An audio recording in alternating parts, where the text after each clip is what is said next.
Hey everybody, it's your Highness Pubert here. That still feels really stupid to say out loud. Today, I will be gracing your sad, pathetic little lives with another indie game called Fight Night. Go buy it! Now! Type the link out.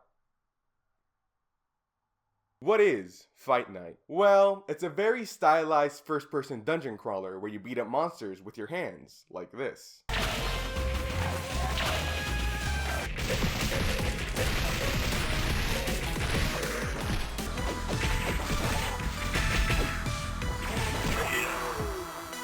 That's right, weapons are for pussy-ass bitches. Sword?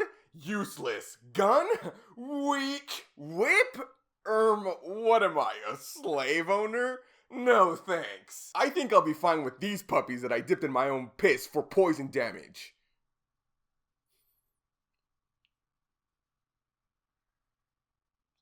There are spoilers in this video, so don't fucking cry about it whenever I tell you that you get to beat up Super Friggin' Mario at the end, alright guys? How about we start off with a bit of the story? Basically, the game is about the titular Fight Knight arriving from God only knows where to a town via ship, where a tower has suddenly risen out of the ground and disrupted a small village's lifestyle. Obviously, you have to climb it and overcome all of its challenges with only your fists, because Fight Knight is cursed to destroy any weapons he lays his hands on. So like, if he put his hands on me, would I be destroyed? Because, you know, my body is a weapon. As Fight Knight climbs the tower, he meets all kinds of quirky characters, like these mantis bitches, and this prince who serves as your rival of sorts, and this guy, and that one, and... no, not that one. I heard he was on Epstein's Black Book. Climbing up the tower reveals more about Fight Knight and his rivalry with his prince, and these mantis bitches get character development and shit, and all the other characters become very endearing towards the end. It's all very nice and heartwarming, I promise. Now we're looking at the graphics! Woo! Look! You're looking with the balls in your eye sockets? It's a cool art style, isn't it? Just tell me you've seen something like it before, I dare you! In all my years of gaming, and I've been gaming for quite some time now, I've never seen a game with such a cool and unique art style. The super crunchy pixel art with the polygonal 3D environments are blended together here so well, and don't even get me started on the colors, just look at it! I love that in this part the shadows on his arms are purple and with that orange color on his actual arms. Oh my god, it's all just so...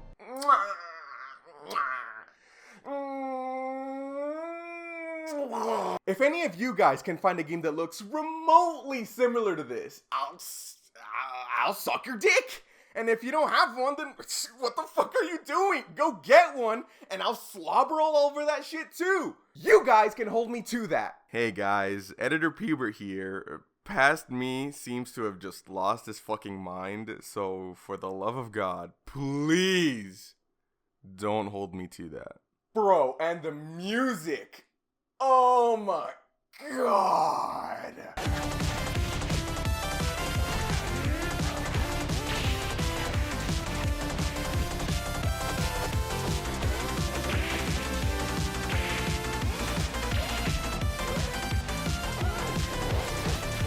The battle music is also hyper and fun, and it encompasses the feelings you'll experience during the battles extremely well. Additionally, the overworld music is mysterious and foreboding, which also encompasses your feelings as you climb the tower. Composer, you did a very good job. Proud of you. Gameplay? Gameplay. Awesome segue, me. Yes! Like mentioned before, Fight Night is a first-person dungeon crawler, which I guess means your movement is limited to a grid-based system. This does seem a little odd at first, but you do get used to it after a while. In no time, you'll be zipping around like it's nobody's business. You'll get so used to it, in fact, you'll start to move in a grid-based system in real life. Not a lot of first-person games take this approach, and I applaud the game for being so daring in its design. There are two things you'll be doing in this game: solving puzzles in the overworld and fighting monsters in random encounters. I know random encounters kind of turn people off, but they're not a detriment to the gameplay here. I'll talk about those in more detail here in a little bit. For now, I want to teach you how to beat up the vile, disgusting, evil, demonic, succulent creatures of the lustful night that want you fucking dead. Firstly, once a random encounter starts, you get this funny little screen that shows you who you're up against, and they each have their own unique names. We got Pro Bonos, Desert Reconvert, and then there's Boners! And the battles are in real time, no stupid turn-based bullshit. This is a real man's game. I'm looking at you, Pokemon! You also move on a grid in the random encounters, but you're in a more enclosed space. The horizontal axis of the grid in the random encounters is only 2 blocks, but the vertical axis is seemingly infinite. Like, bruh, that makes no sense. The world isn't infinite, silly developer. 0 out of 10, game makes no sense, end of review, bye. Ha! Just kidding. Just like in the Overworld, you can punch things with the A button if you're using an Xbox controller. But in the battles, you can hold X to just punch continuously if you don't want to break your poor little fingy spamming the A button to do that. If you move backwards one space and then hit A, you can do an uppercut. And if you move backward and then forward really fast and then press A, you can do this slam move. Moving side to side then punching also does damage in that certain direction. Additionally, there's a block button, and you can parry enemy attacks when they glow red and come towards you like this. Pretty neat, huh? I think so. Oh, fuck!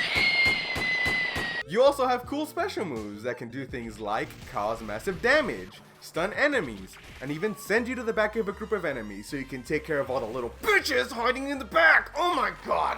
Get back here so I can fuck you in the ass! I mean, kill you.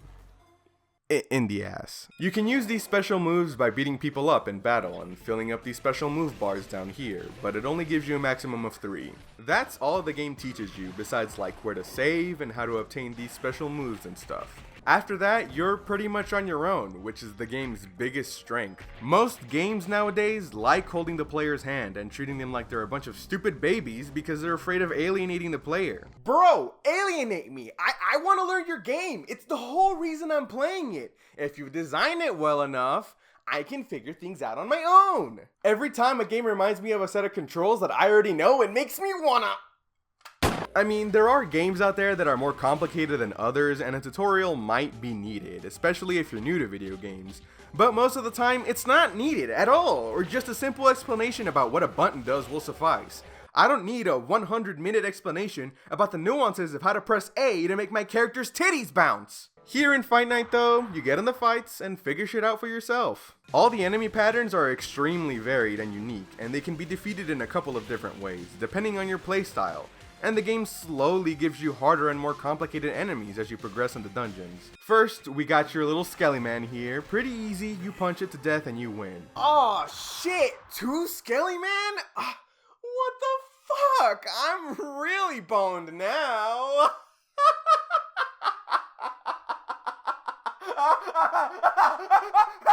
Now, while you're beating up the one skeleton, you have to watch out for the other one because it can hit you. You can either parry the attacking skeleton, or you can dodge it and then come back to beat the skeleton, depending on what you're more confident in doing. See, and the game never stops to tell you what's most effective.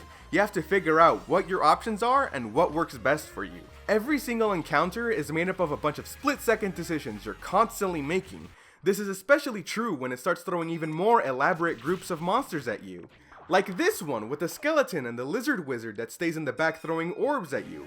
Here I'm beating up the skeleton, trying not to get hit by the skeletons I'm not beating up, and dodging the magical balls the wizards are throwing at me, and it's just satisfying to get to the end of a group of enemies and just pummel the last enemy to the ground like the piece of shit loser it is! What I didn't know is that I could have done something differently during that fight. Later on, I get into a scripted fight with a similar group of enemies, but they're larger in number, and I'm like, fuck, this is difficult! All this dodging, oh my god, how am I gonna do this?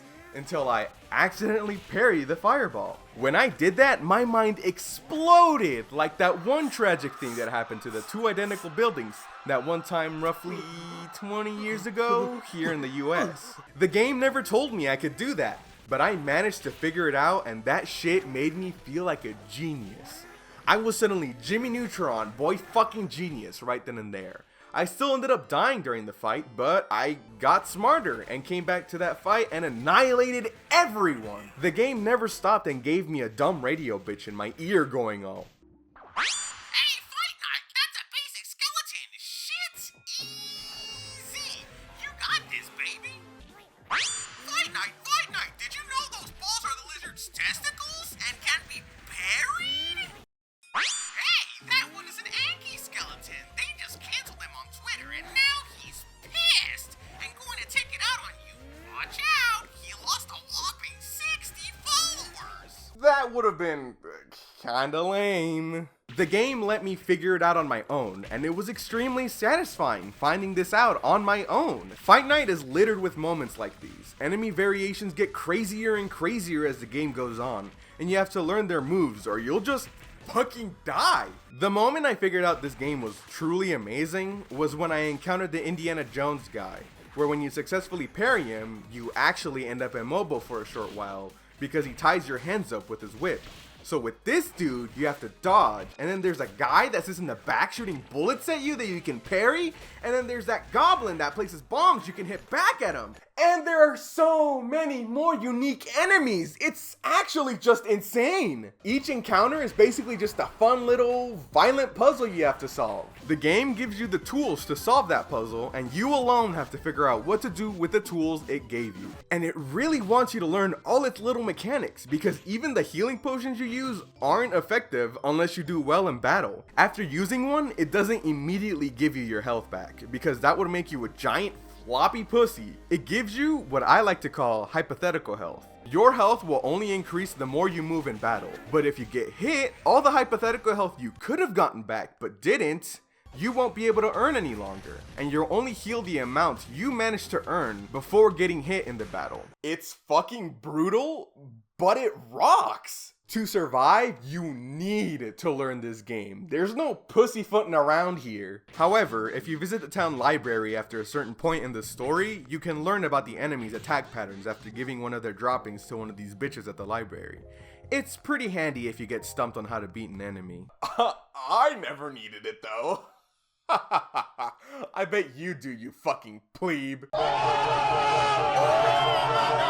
Sometimes it is a little detrimental that it doesn't tell you much though. If you don't explore the town to see what's changed after every floor of the tower or whenever you talk to someone new, you might miss out on some stuff. The biggest example of this is the fast travel cannon. Up in the tower, there are no ways to fully heal or save, so every time you're close to dying, you have to go back down into the town and go to bed to heal and save. My dumb, stupid, pinche pendejo ass thought I had to walk all the way down the tower to get back to the town and then climb it back up once I've saved. I didn't learn until way later that once you're on the outside of the tower, you could just fall down to the bottom, and that once you rescue enough of these Night Watch members, there's a cannon in the town that can ass blast you back up the tower to where you were. The fucked up part is that I didn't find this out until like halfway through the game. So half the footage I recorded is of me walking up and down the fucking tower, all like,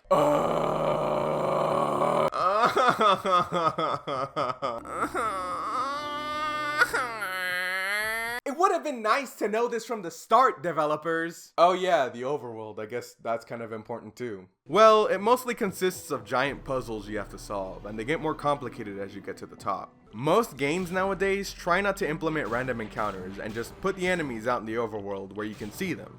But since you don't really level up in this game, there would be no incentive to fight them besides getting items. And you don't really need all that many items. So instead of adding a lame leveling system, the developer decided to grab you by the neck and go, "You're gonna fight these monsters and you're gonna like it."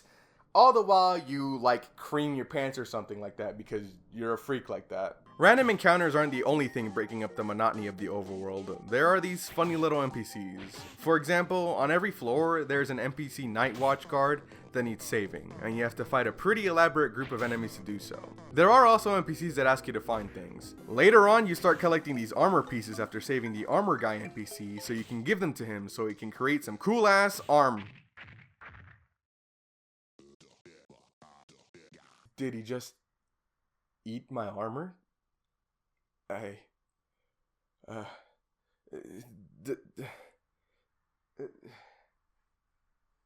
I can't believe he would do something like this to me. I mean, so much of my life went into finding that armor, and then he just fucking eats it in front of me?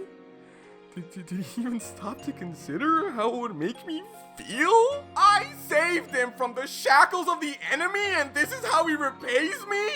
With gluttony? Why?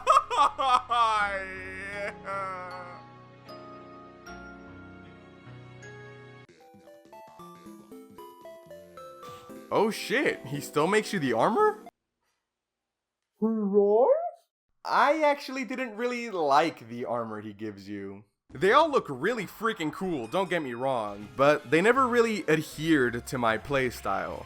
All of them give you cool benefits like being faster and more agile, or making you stronger, but for me, the drawbacks to the armor were a lot more than I would have liked. For example, all of them will reduce the amount of special move bars you have, and with how hard this game is... Fuck! Balls! Why is this game actually just fucking me? It's just fucking me! I didn't consent to this! You're gonna need all the special move bars you can get. Some of the armor will increase your health, but make you slower. One of them makes you fast, but it reduces your health.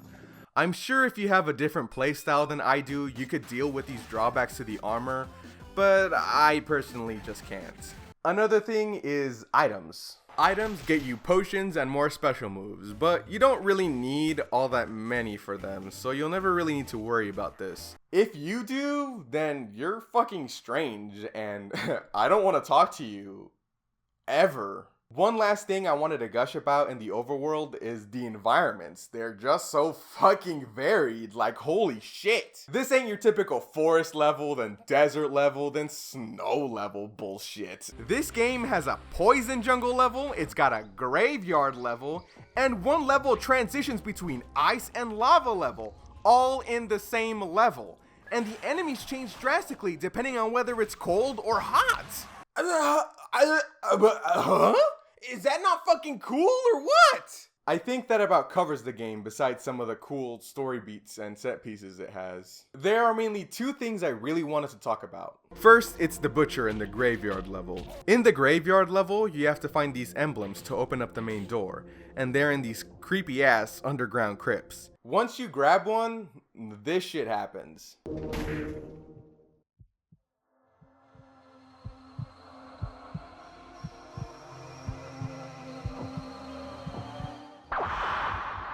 Let me just say, I was glad I was wearing my diapers when I was playing that part. This shit comes so far out of left field, and you can't even technically kill it. It only dies if you manage to push it into the meat hook in the back, which is more creative enemy design, by the fucking way.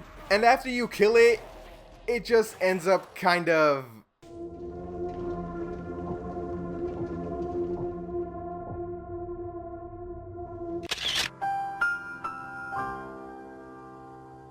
I honestly think games need more shit like this. Scary things in games are 10 times scarier when they aren't in horror games. Shit like this leaves such a huge impact on you, it's not even funny, and makes the game that much more memorable, which a lot of games seem to forget you need to do.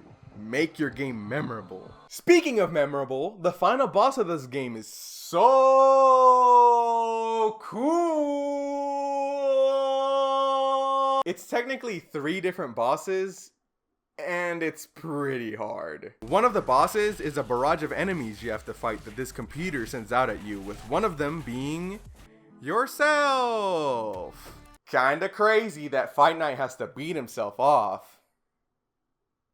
Wait, what do you mean it's not beat himself off? That's what he's doing.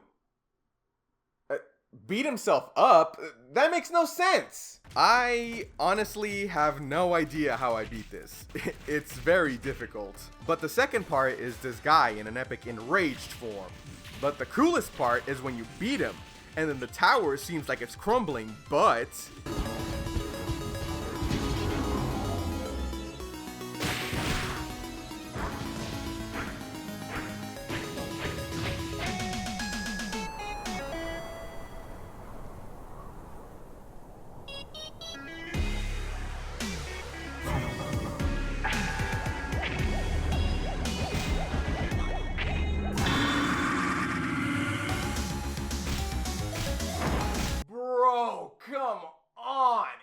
what other game do you get thrown in the air, then fight a fucking tower in a cool-ass mid-air battle? In what other game? Fucking tell me! It's actually very cool. How the fuck are you so high? The game is a joy to play. It's full of surprises from start to finish. The very unique enemies, the special encounters, the bosses, the NPCs, and I haven't even talked about New Game Plus. In New Game Plus, you can go through the tower again with even more unique enemy varieties and different boss patterns.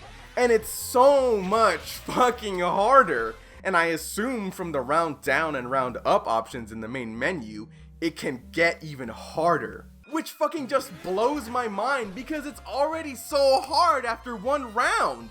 So far, I've only managed to get through the first floor in New Game Plus because the enemies are just so much faster and hit so much harder. I haven't even attempted the second floor in New Game Plus because I'm too scared to and I've run out of diapers to soil. Just buy the game. Just do it. I'm not asking. Do you want to end up like the little goblin creature down there? Yeah, it's still down there, full of bullet holes and everything. I'll buy the game. Why do you insist on being alive? Lose the will to live already!